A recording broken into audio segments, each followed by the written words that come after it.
So, again, my name is Kimball Green. I've been a GM 22 years, and before I became the maintenance manager, I guess, for the body shop and for the engine build area, I was the plant mechanical engineer for 14 years. And doing that, I was able to install a bunch of stuff, break a bunch of stuff, set things on fire, flood things out, build a bunch of buildings, build a bunch of conveyors, robots, the whole 9 yards, right? So I took pride in those 14 years doing that job before I got to be where I am.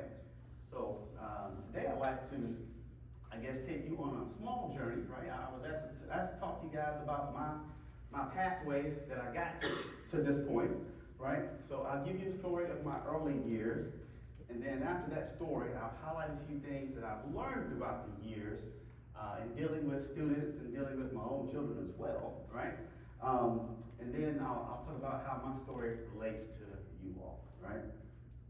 So before I start, where are you all from? Is anybody not from Bowling Green?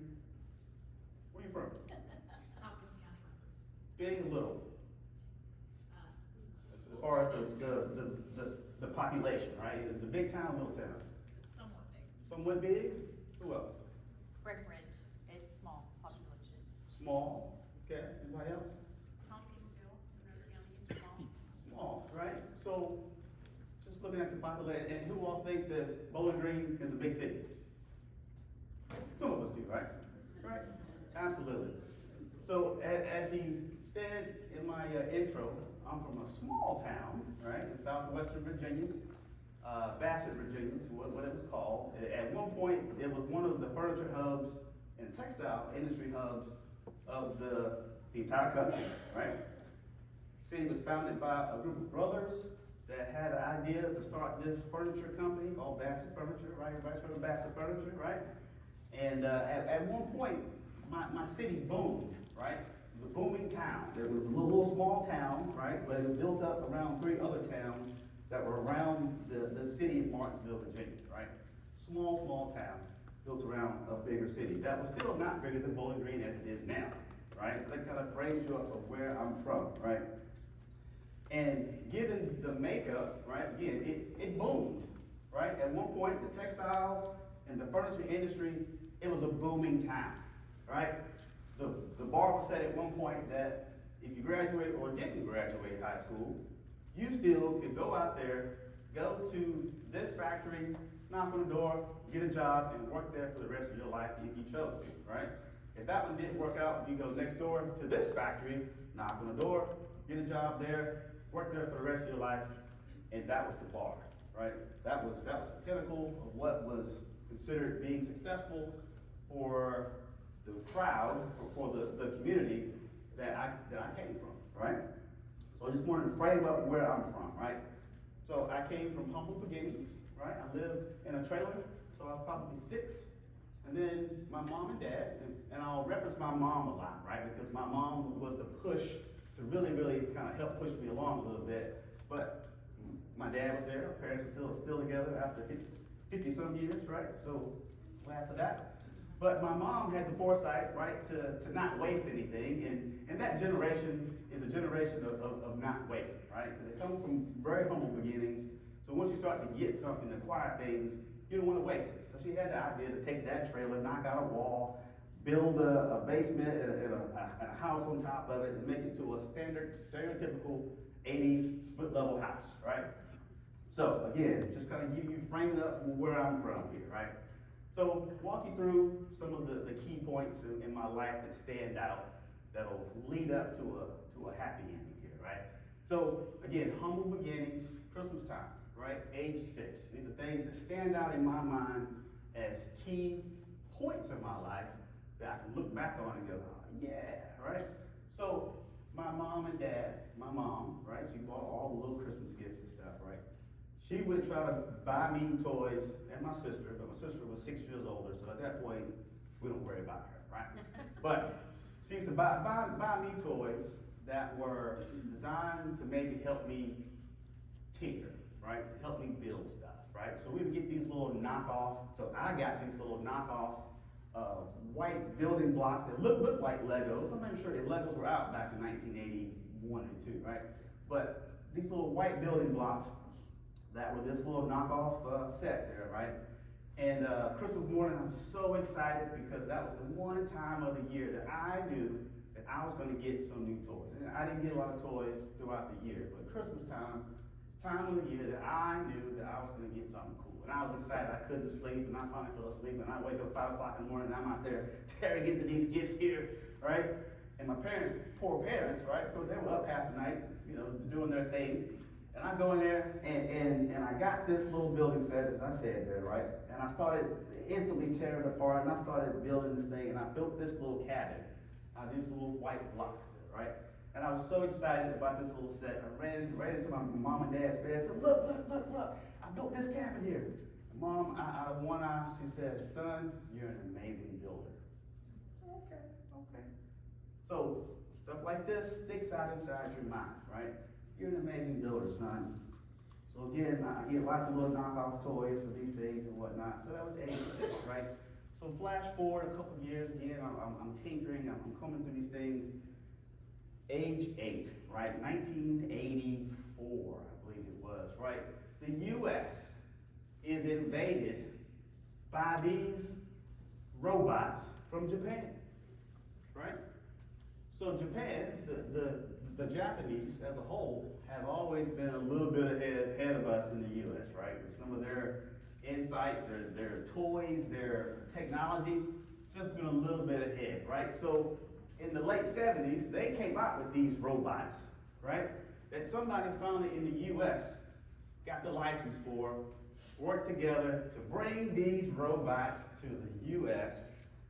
That these robots could talk, they could walk, they could eat, they could fight, they could do everything, and they could transform, right? So the show that came to America was called The Transformers, right? Anybody heard of Transformers? So imagine this little 8-year-old kid coming from nowhere, seeing these things on TV where these robots were flying through the air and they're doing their thing and they're transforming and stuff. My mind was blown, right? I had never seen nothing like that in my young 8-year life, right? So I was energized, I was excited about the future. And then they had this movie come out, and the very first line of the movie was, in the year 2005, right? Robots. I was like, that's only 20 years from now, right? 20 years. And the humans that were helping them, they gave them suits that could transform and stuff. My imagination was on fire, right? All I could think about was robots, and how I could be a part of that in 20 years, right? In 20 years. So I was on fire. My mind was firing all this time about these robots that came here in this cartoon. So it's amazing how cartoons are very influential in a young kid's life, right? So cartoons like that came out. Other futuristic cartoons, Silverhawks, Robotech. Again, all these things that came from Japan that finally got over here. These robots that were transforming with people inside of them, and they're transforming and doing things. I was just wide open when everything came about the robots, right? It was all about robots for the future, about space. I was enlightened about, you know, the Challenger explosion, unfortunately, we saw that on TV there. It was just a time, right, between about 8 and 11, where I was curious. I was curious about these things, and again, humble beginning, so I didn't have a lot of these toys. And a lot of these cartoons were made to sell toys, right? Imagine that. These cartoons were made to sell toys. I didn't have a lot of toys. So the knockoff toys that I did get from Rose's and Kmart and places like that, I started to take bobby pins and unbend them, right? And use them to take apart these little teeny tiny little screws to open up these things. You put batteries in, and they would, you know, spin around, they would do whatever, right? So I started to open them up to understand how those worked with the intention. And I was being very intentional to make my own Transformers, right? So open up these toys and look inside. You got the little motors, you got the little white gears inside of it, right? You got the little grease on your face. What is this stuff here, right? So again, my imagination and my curiosity now was being piqued. So now I'm getting used to tearing apart things and kind of going through some of these different toys Because that's what I had close to me, right? That was my connection to the physical world, was the toys that I had in front of me, right? But my intent again was to build my own transformers and build my own robots, right? So critical age between 8 and 11. So 12.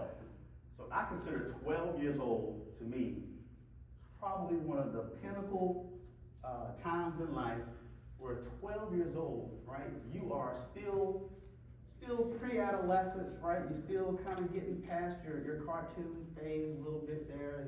You're still, curious about things and whatnot. So I went from tearing apart toys to going outside and tearing apart bicycles, right? I became the neighborhood bicycle guy. You could bring your bike to me, I could fix the tires, I could adjust the handlebars, I could actually tear apart the gears inside. The first time I did that, right, all these balls started falling out on the floor. It's like, what is this stuff here, right? Again, it's dreamy stuff, it's like, wow.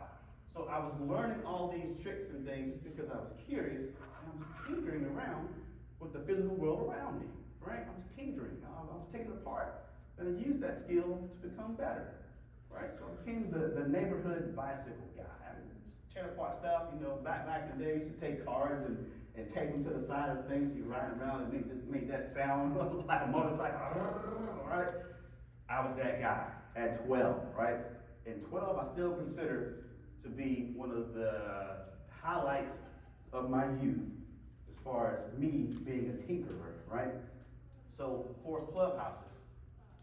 You got friends out there, and you guys say, well, where's that clubhouse today? Oh, it's over there behind that tree.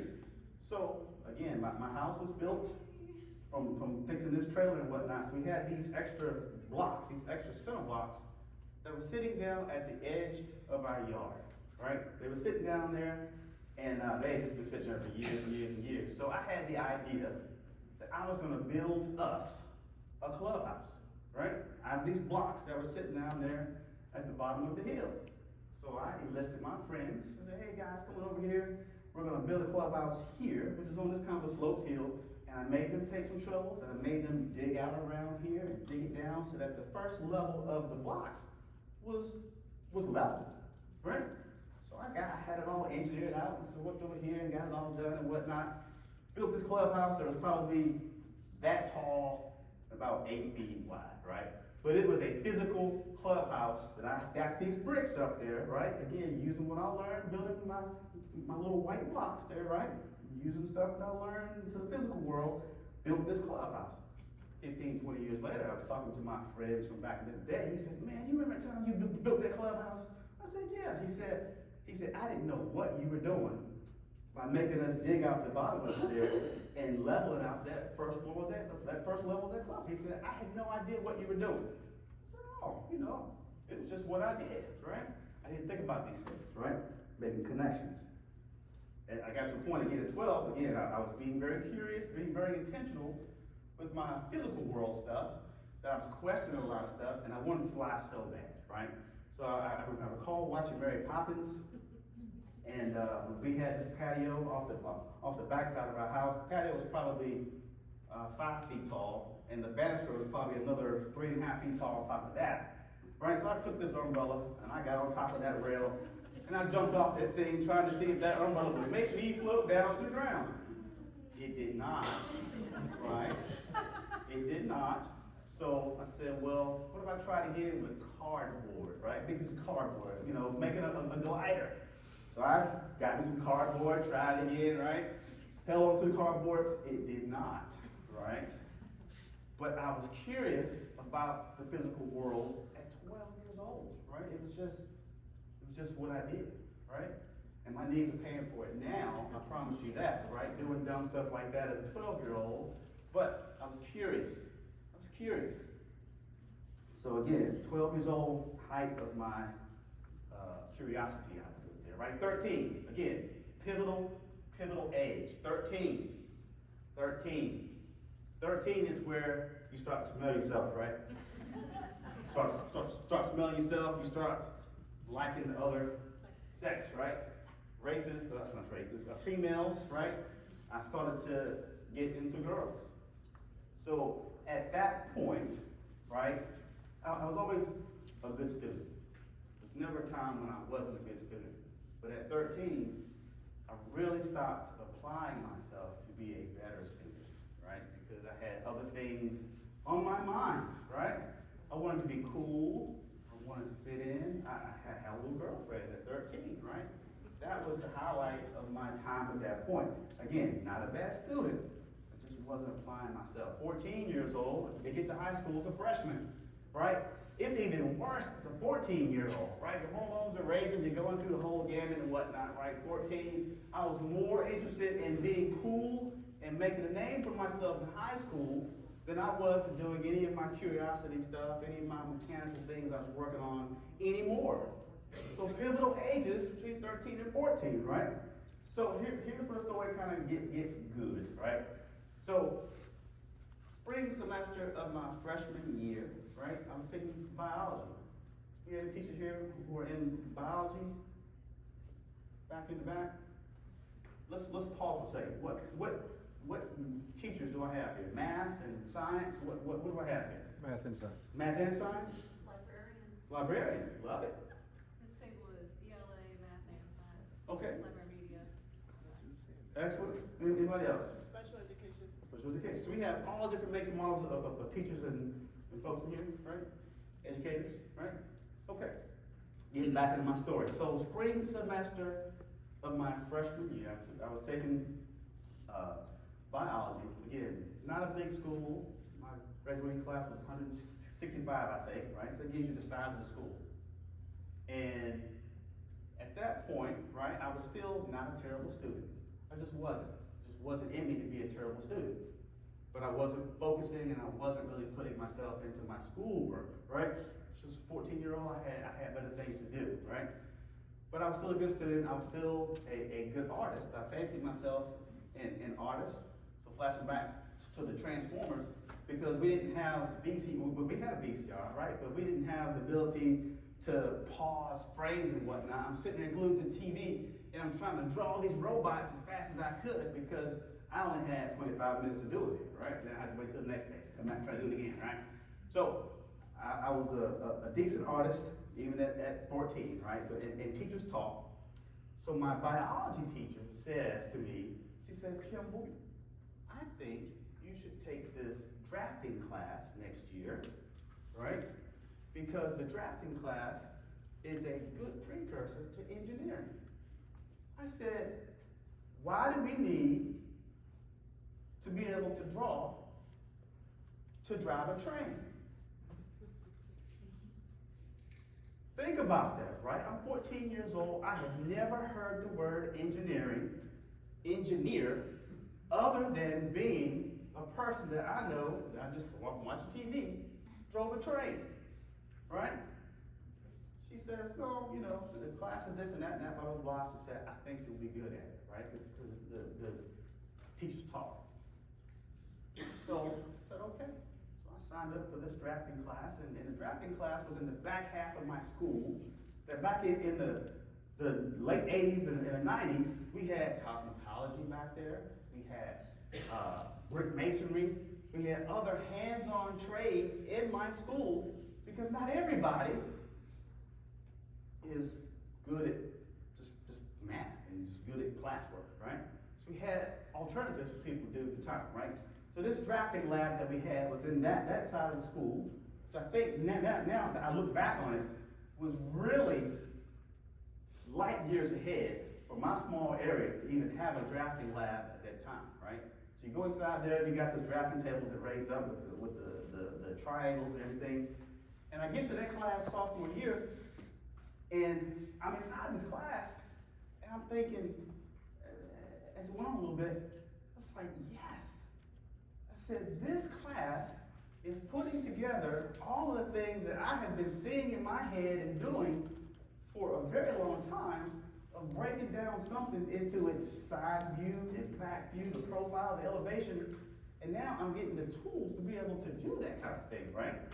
And the teacher, the instructor, the teacher for that class took a shot at me also, right? And he was, complimenting, telling me I'm doing a good job and everything. So the drafting class, the basic technical drawing class, became really one of my shining moments as a sophomore, right? It was great. So of course, drafting at the time was what was done to draw things, right? You had to hand draw all the stuff back in time. But we also had this computer sitting in the far corner that I also had never had an opportunity to be on a computer, a real computer, right? Up until about age 14, 15, right? So this computer had this program on it called CAD-AM, and the program allowed you to draw a line that was exactly 4 foot long, attached to a circle that was exactly 2 foot in diameter, right? To allow you to draw what you needed to draw on there, right? It wasn't used a whole lot in class, but I got on that computer, and I started tearing that thing up, right? I was good at that also. So, sophomore year, moving into junior year, I really started to understand that what I did now impacted my future, right? So I got back on track with my grades. I stopped worrying about being cool so much at this point in time, right? You know, got back on track with grades. Yes, grades good, grades good. Junior year, my science teacher said I should apply for government school for science, right? She wrote the letter for me, right? I went to government school for the science. I became on the science academic team that we had, right? I also played sports, but in the off season, I did the academic team. She was the coach, right? So that we get to my senior year, right? Story's coming to an end here, right? So I get to my senior year, and the fall semester, you know, about a month into that fall semester of my senior year, my science teacher, her name is Lucy Robbins, right? My science teacher, I had her for biology, I had her for chemistry, I had her for the academic team, I had her for advanced chemistry, a couple other classes, right? But she hosted us, she put together this trip to go to one of our textile factories. Remember I said how our hometown was good for textiles and for furniture, right? To go to one of the textile factories in our town, a little company called DuPont. Everybody heard of DuPont, right? We had a DuPont factory that was one of the best paying jobs in my hometown here, right? So we get to DuPont, she arranged for a tour, arranged for a meet and greet and lunch, right? So we get to this factory, and again, this is at 17 years old. I have never seen anything this cool in my life, right? Like me being a tinkerer, I like to play with stuff, I like to break apart bicycles and toys and whatnot. And I get to this factory where you walk inside of it, there are machines the size of that wall over there that's spinning this thread so fast you can't even see it. You put your hand inside of it, it's gonna drill that thing right through your head, right? But what was even cooler was I was being led, me and five more of us were being led on this factory tour by young men who were probably 19 years old, 20 tops, right? These guys are walking around, they're strutting like they own the place. Yeah, man, so over here this machine does X, Y, Z, and blah, blah, blah, blah, and you turn apart here, and the motor does X, Y, Z, and this is what goes on here, and they're waving at people, and they're high-fiving everybody around the factory and stuff. I'm like, what is going on here, right? These kids are 2 years older than I am, and they're in this factory walking around like they're the mayor of this factory, right? They are running this factory, they're working, talking about fixing these machines, they're working on these projects and stuff. I was like, tell me more, right? So we're having lunch with these guys, and they explained that they were students at Virginia Polytechnic Institute State University, also known as what? Virginia Tech, right? And they were mechanical engineering students who were doing a co-op assignment with DuPont. And they explained what a co-op was, right? And I'm just taking notes, writing down all this stuff here, right, you know? And after that, right, because it's our senior year, we have our 5-minute session with a guidance counselor, right, coming up pretty soon. And this is 1993. So the internet was out there somewhere, but it wasn't in my school, right? So I get to my guidance counselor session, and the guidance counselor says, okay, so let's discuss your plans for the future here, right? I said, okay. And she breaks out this book. Imagine one of your old family Bibles, or one from way back in the day, right? This book is that thick, slams on the table there. She says, okay, let's take a look. So I'm at the book, and I'm thumbing through it. And again, mind you, at this point, I'm the #1 artist in the school. So I had aspirations of maybe going to major in art somewhere, right? So I got the book, I'm going through it, come down to artist, and it says artist, $12,000 a year. Which the book is also a couple years old probably, right? Because, that's just the nature of the beast. So I'm like, okay. And I said, mechanical engineering. Flip to the book. Okay, $46,000 a year, which was darn good money in 1994, right? It's good money now.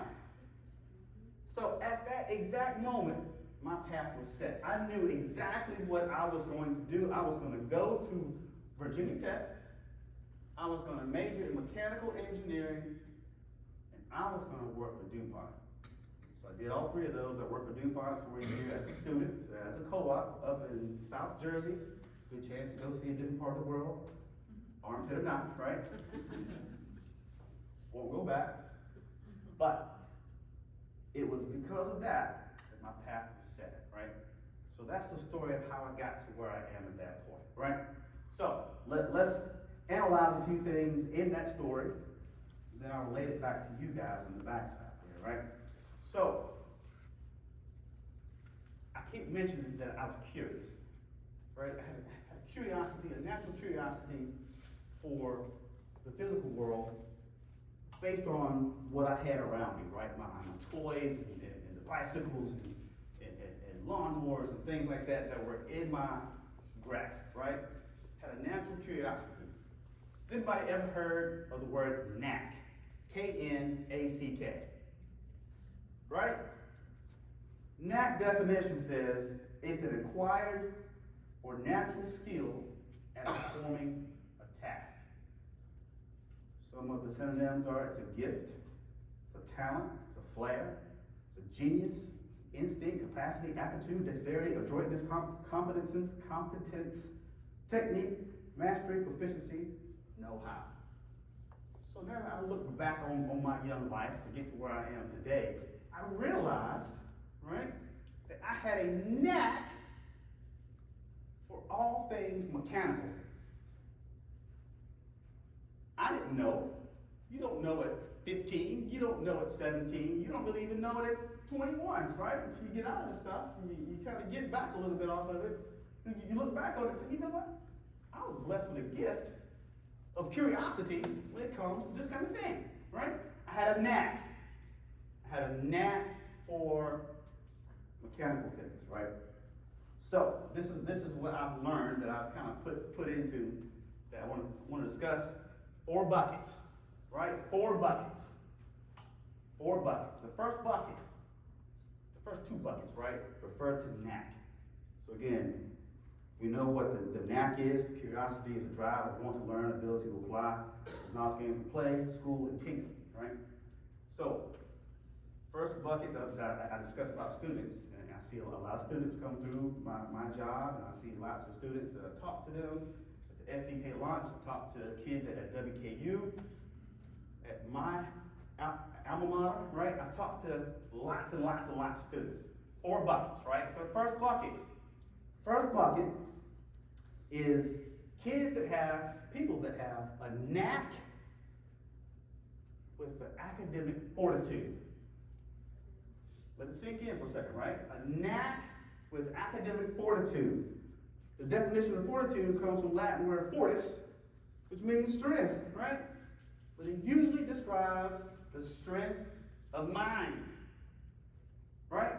So knack with academic fortitude, and I had to break this down. I came to this when I was referring to my children and how my kids are all different, right? And how to help them get themselves into a college one day and whatever else, right? So knack with academic fortitude.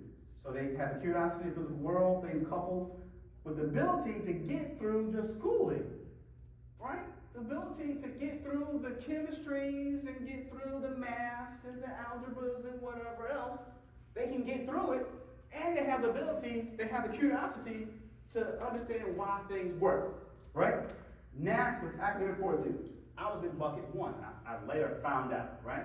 Bucket 1, a knack with academic fortitude. Bucket number 2 is knack without the academic fortitude, right? The academic strength of mind to be able to get through a program. So think about these students as your mechanics, right?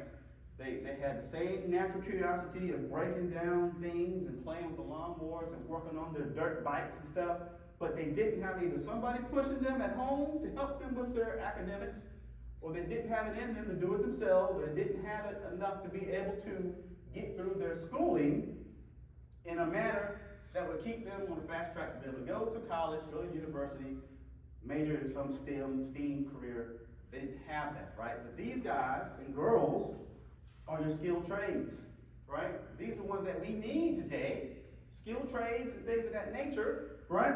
To help us put the world together. So bucket number 1 was a knack with what? Bucket number 2 is knack with what? Without the academic fortitude, right? So bucket number 3, no knack with academic fortitude. Think about that, right? So a lot of people fall into that bucket, right? You are good at school. You are able to get through anything that's thrown your way, right? From chemistry to biology to English to whatever. You're a good student. You don't necessarily have a natural curiosity for how the physical world works. But because your teacher says, this is your assignment, you can get it done, right? No knack with academic fortitude, right? So these students can get through school. They're still number 1 in the class. They're top 10, top 25. They get to college. Someone says, hey, you should major in engineering. You should major in mathematics, right? So they get into these programs, and they can get through it, but the heart's not in it because they never had the natural curiosity to seek questions and want them answered. So a lot of times these kids don't get through that program. They end up switching over to business or some other very lucrative, very nice career, right? But they're not going to be a STEAM person, right? So no knack with academic fortitude, right?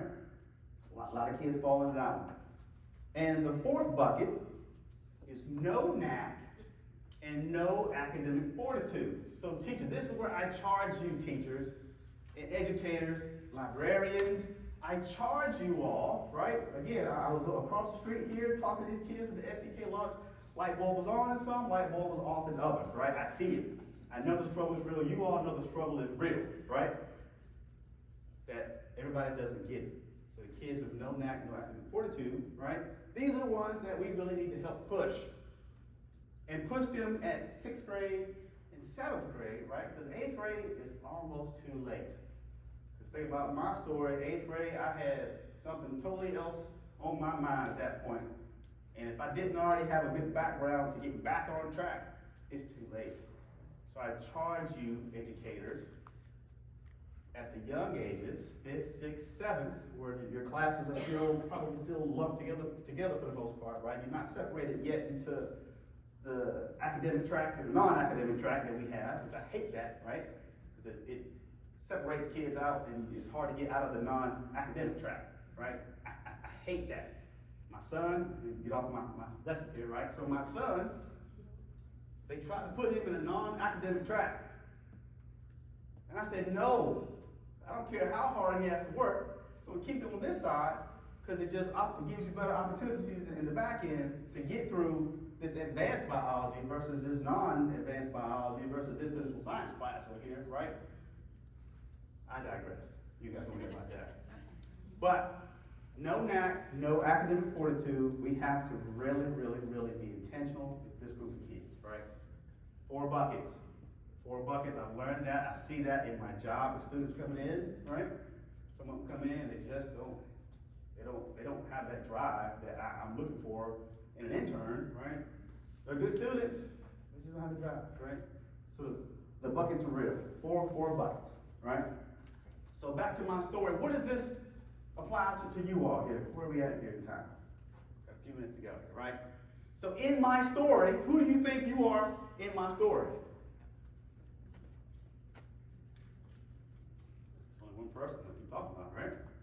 You guys are Lucy Robbins. Right? My science teacher.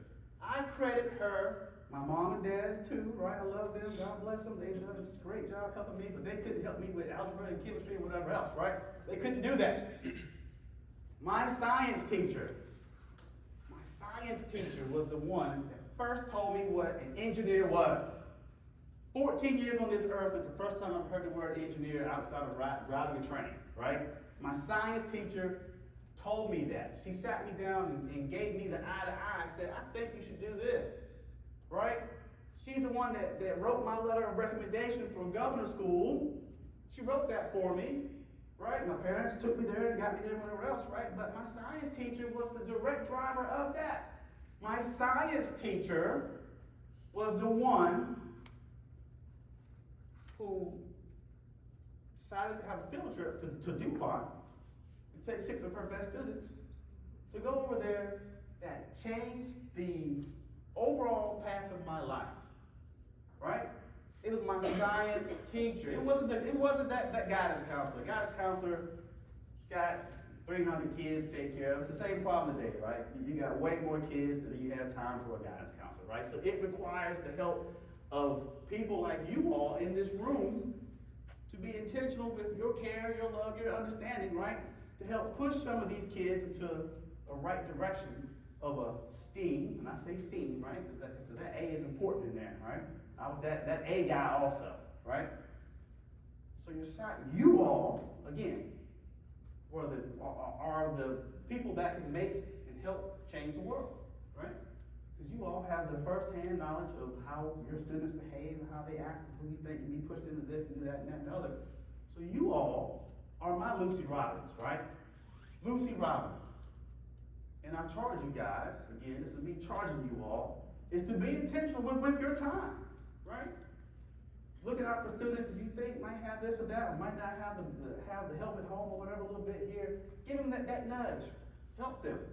Help plan events and things, just like going to the Corvette factory or something like that. Things that wow these kids that have no academic fortitude, that will light bulb come on, right? Being here today doing events like this is amazing, right? Being able to learn new tricks, new trades, and talk about engineering and things. We need that. We thank you for that, right?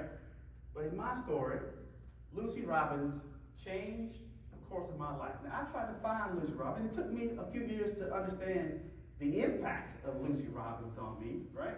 But once I got out of school, and I started to reflect back on my life a little bit, and hopefully we all do that at some point in our lives, right? We reflect back on our lives to understand where we are, where we came from.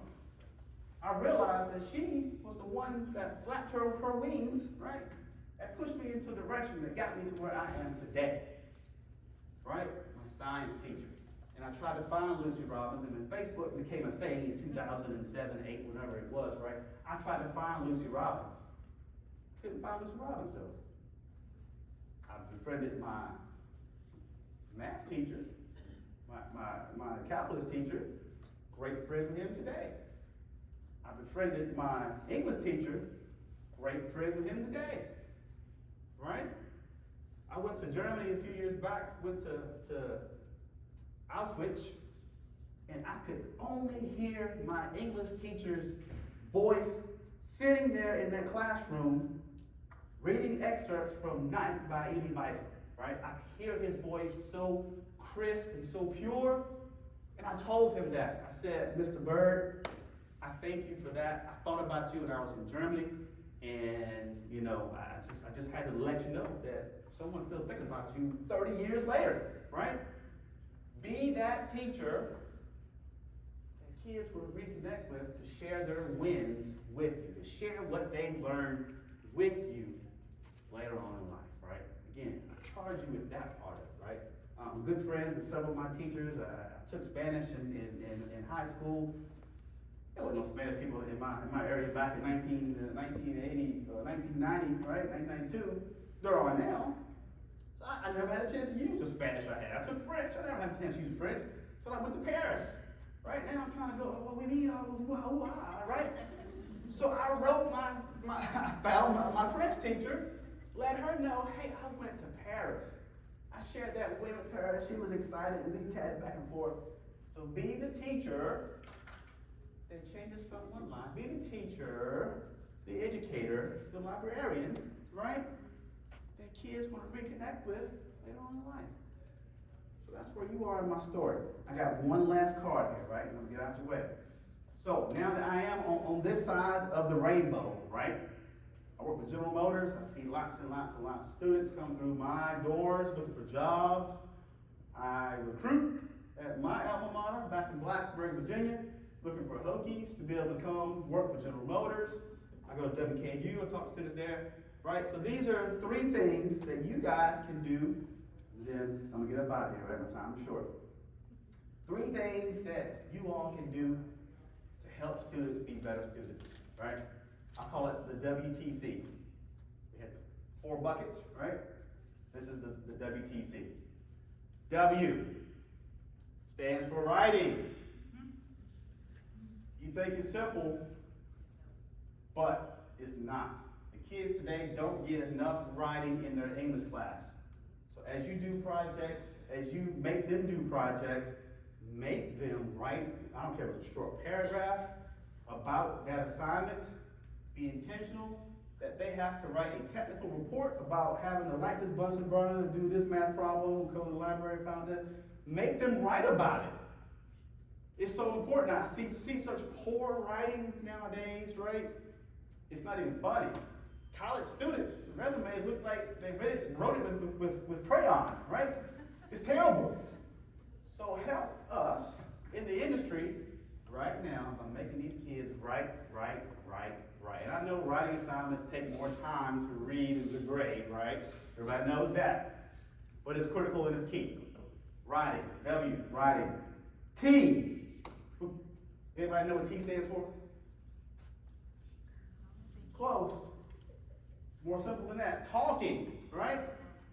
So as you do assignments on the board, make these guys get up there and present their findings to their peers and to you. Sometimes having the courage to talk to someone that you perceive is at a higher social level than you or a higher career level than you is tough, right? You got to get up in front of your boss and talk about something that you're halfway whatever about. It can be terrifying. So the more times these students have the ability to get up in front of somebody and present, it just makes them a better student in the long run, right? Writing, talking, and this is the last one, and then I'm going to get up out of here, right? C, and this is probably the most important one that I can discuss, right? The C stands for being career focused. Everything that you do on this board, everything should be with the intention of getting these kids a job one day, right?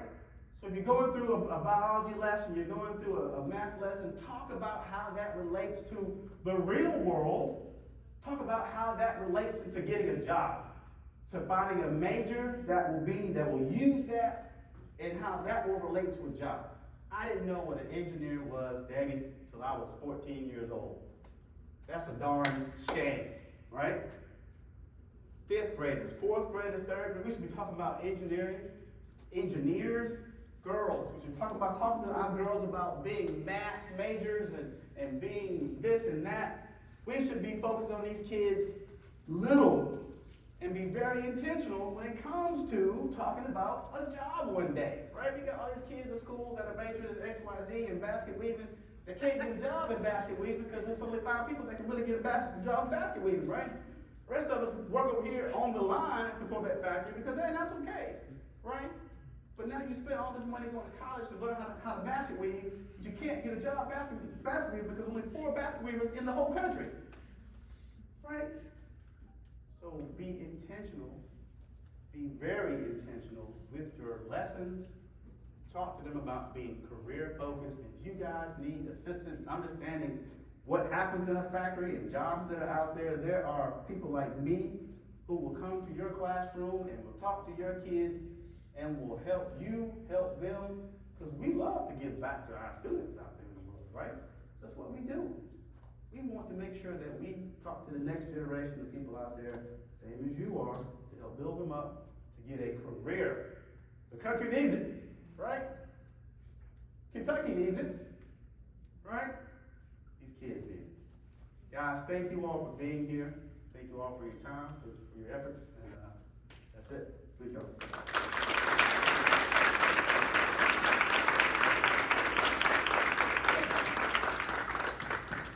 If you got any questions, let me know before I get my water here, all right? Any questions? Yes, I was going to ask the very same thing. Any questions for Mr. Green related to his experience, student motivation, what he does at GM? Did you ever find Ms. Robbins? So I have not found her. I talked to my English teacher just the other week actually and asked him if he knew where she was. He said, well, she moved away some time ago and just not sure, which is odd when people not be on Facebook. So I hope she's still with us. You know, she'd be about 70 now, right? So I have not found her, but I am looking for her to understand what happened to Miss Lucy Robbins, my Lucy Robbins, right? Anybody else? What exactly do you do at GM? So, I've got about 9 engineers below me that, whose their direct job is to maintain equipment and make sure that we achieve production results every day, in our body shop, which is what one of my areas, and in the engine area, where we actually assemble engines. So you imagine the amount of technology that goes into some of these machines, these robots, these cells, it's astronomical.